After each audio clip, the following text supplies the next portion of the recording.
দেখুন বাংলাদেশ জাতীয়তাবাদী দল এমন আদর্শে আদর্শিত, দেখেন 17 বছর ধৈর্য ধরেছি, আমরা ছিলাম, আমরা আছি, অথচ আপনাদের সেই খুনি হাসিনা, পেশিবাদের হাসিনা আমাদের এই 5ই আগস্টের রক্ত পিপাসার রক্ত শিশু হাসিনা দেখেন আপনাদেরকে ধুয়ে পালিয়ে গেছে।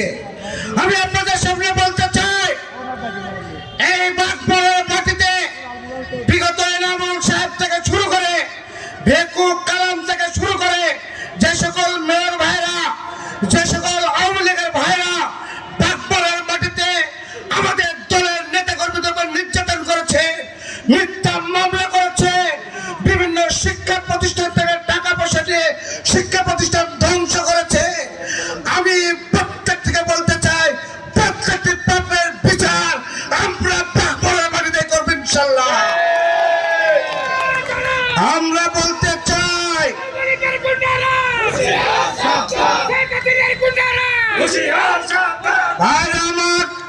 আমি পুলিশ বাহিনীর দৃষ্টি আকর্ষণ করে বলতে চাই, আমরা এখানে একাধিক মিথ্যা মামলার শিকার হয়েছিলাম। বোমা কিভাবে বানায় আমরা জানি না, অথচ পুলিশ বাহিনীর ভাইরা আমাদের কিছু আওয়ামী লীগের দোষরদেরকে নিয়ে আমাদের নামে একাধিক মিথ্যা মামলা করেছে। কারা কারা মামলা করেছে, কোন নেতায় মামলা করেছে, তাদেরকে আমরা চিহ্নিত করে রেখেছি। আর ওই মামলার তারা সাক্ষী ছিল, তাদেরকে বলতে চাই বাগমারার সকল মানুষও যদি ক্ষমা পায়, যারা ওই সকল মামলার সাক্ষী ছিলেন কাউকে আমরা ছাড় দেবো না, ছাড় দেবো না, ছাড় দেবো না। ভাইরা আমার, আমরা সকলে জানি বাংলাদেশ জাতীয়তাবাদী দলের প্রতিষ্ঠাতা শহীদ জিয়াউর রহমানের ডুপ্লিকেট বাংলাদেশ জাতীয়তাবাদী দলের ভারপ্রাপ্ত চেয়ারম্যান জনাব তারেক রহমান সাহেব রেগুলার টেলিকনফারেন্স করে আমাদের অনেক দিক নির্দেশনা দিয়েছে। আমাদের মাঝে 21 দফা সংস্কার কর্মসূচি দিয়েছে। এই 21 দফা সংস্কার কর্মসূচির মধ্যে দেখেন আমরা জনগণের মধ্যে যদি ঢুকে যাই, প্রত্যেকটি দফা যদি জনগণকে বলি, জনগণকে আমরা পক্ষে পাবো। কারণ 17 বছর আমরা ভোট দিতে পারি না, পেরেছি কিনা বলে? এই 17 দফার মধ্যে, এই 31 দফার মধ্যে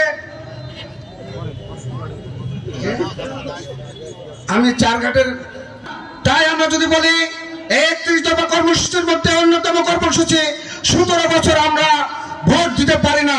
ভোট দিতে পেরেছি না। আমাদের কর্মসূচির মধ্যে আছে জনগণ আর কোনোদিন ভোট থেকে বঞ্চিত হবে না, আজকে থেকে ভোট দিবে, ভোটের মাধ্যমে তারা সরকার নির্বাচিত করবে। এই কর্মসূচির মধ্যে আরো অনেক গুরুত্বপূর্ণ জিনিস আছে। সংবিধান সংশোধন করা হবে, রাষ্ট্র কাঠামো সংস্কার সংশোধন করা হবে, আমাদের মধ্যে আমাদের শিক্ষা সংস্কার আছে, স্বাস্থ্য সংস্কার আছে, কৃষি সংস্কার আছে, এই ধরনের 31 দফা কর্মসূচি আছে। যে কর্মসূচিগুলো নিয়ে আমরা জনগণের মধ্যে গিয়ে জনগণের বিপদে আপদে জনগণের পাশে থেকে আমাদের সাধারণ জনগণের আস্থা অর্জন করে, জনগণের ভালোবাসা অর্জন করে সামনের দিনে যে নির্বাচন হবে, সেই নির্বাচনে বাংলাদেশ জাতীয়তাবাদী দলকে আমরা বিজয়ী করব। বাংলাদেশে জাতীয় পতাকা পথ করবে, সামনের দিনে জাতীয় আমাদের ব্যানার পথ করবে, বাংলাদেশ জাতীয়তাবাদী দল ক্ষমতা গ্রহণ করবে ইনশাআল্লাহ।